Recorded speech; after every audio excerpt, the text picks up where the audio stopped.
如果您家孩子出现以下这几种症状，比如说感冒、咳嗽、发烧、口臭、大便便秘、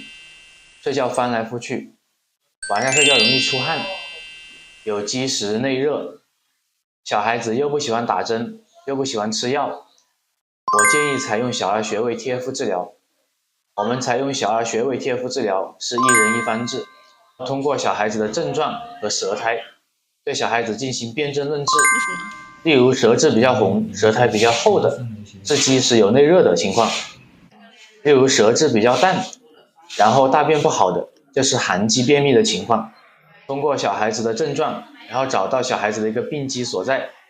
然后我们采用穴位贴敷、外治疗法治疗，通过皮肤去吸收药物的四气五味。同时，穴位贴敷治疗对于急性的感冒、发烧、咳嗽，效果是比较快的。如果小孩子调理脾胃的话，可以通过中药粉剂，